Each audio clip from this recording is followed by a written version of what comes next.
Assalamualaikum warahmatullahi wabarakatuh. Perkenalkan, nama saya Tegar Febrianto dengan NIM 219407179 dari Prodi Ilmu Pemerintahan. Kali ini saya akan mempresentasikan tentang pluralisme dan kemajemukan.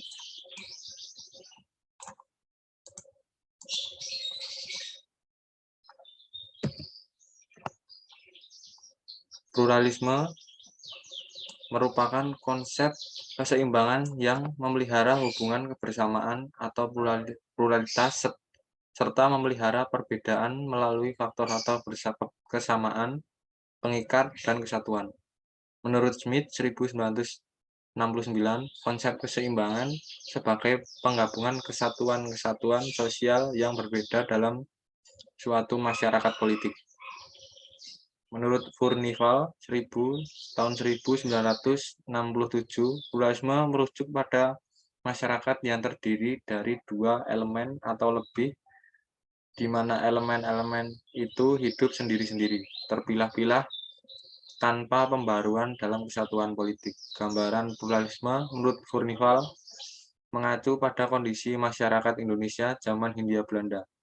Keberagaman meliputi perbedaan budaya, pembatasan silang budaya yang mengacu pada ekonomi, spesialisasi ekonomi, konsep pembagian kerja berdasarkan suku bangsa, adanya ketimpangan nilai-nilai kebersamaan, tidak adanya keinginan untuk bersatu.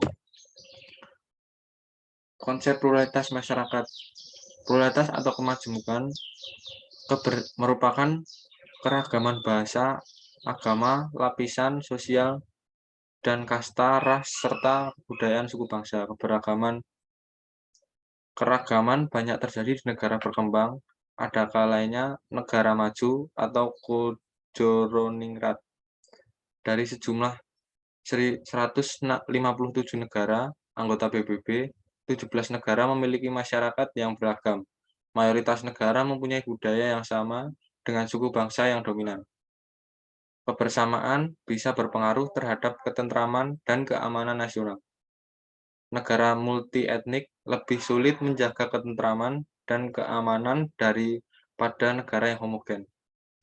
Negara maju ekonominya keragaman tetap berpengaruh terhadap ketenangan dan ketentraman. Contoh konflik etnik di negara maju di Eropa.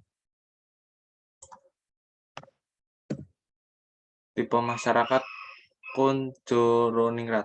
Tipe pertama, penduduk di suatu negara terdiri dari beberapa suku bangsa dengan satu suku bangsa yang dominan dan yang lain minoritas.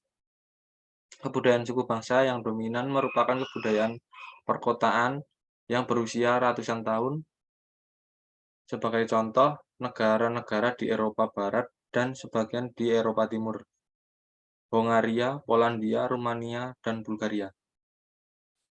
Tipe kedua, negara yang didiami imigrasi dari Eropa lebih dari 1 abad menjadi penduduk yang dominan. Penduduk pribumi dan imigran non-Eropa dianggap penduduk kelas 2, seperti contoh Selandia Baru, Australia, dan Kanada.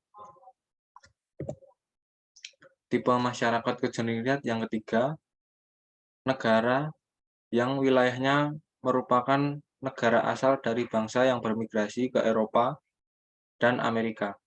Penduduknya merupakan keturunan dari imigran yang dikembalikan oleh kekuatan politik negara tujuan. Contohnya Liberia di Afrika Barat dan Israel.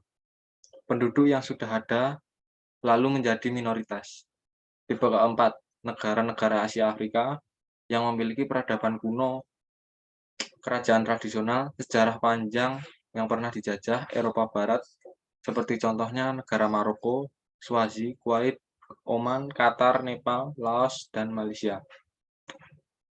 Tunisia, Rwanda, dan Thailand. Tipe kelima, negara Asia Afrika yang memiliki peradaban kuno tetapi tidak pernah dijajah Eropa. Suku bangsa yang dominan adalah yang berkuasa di kerajaan dan lainnya minoritas. seperti contoh Ethiopia, Iran, Afghanistan, dan Muay Thai. Tipe keenam, negara-negara yang terbentuk oleh sistem kolonial. Penduduk yang dominan adalah imigran yang dibawa dari Asia Afrika oleh penjajah. Suku bangsa kebudayaannya tidak berkembang dan terbelakang. Contohnya Guyana, Jamaika, Suriname, dan Barbados. Pluralisme dibagi menjadi dua, yaitu vertikal dan horizontal.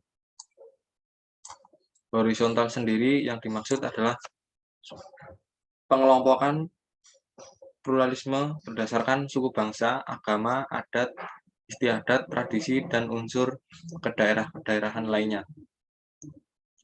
Pluralisme yang vertikal merupakan pluralisme dengan pengelompokan pluralisme dengan perbedaan ekonomi, tingkat pendidikan, kepemilikan sumber daya alam, sumber daya manusia, tingkat kemajemukan ekonomi. Begitulah presentasi yang dapat saya sampaikan. Kurang lebihnya mohon maaf. Wassalamualaikum warahmatullahi wabarakatuh. Terima kasih.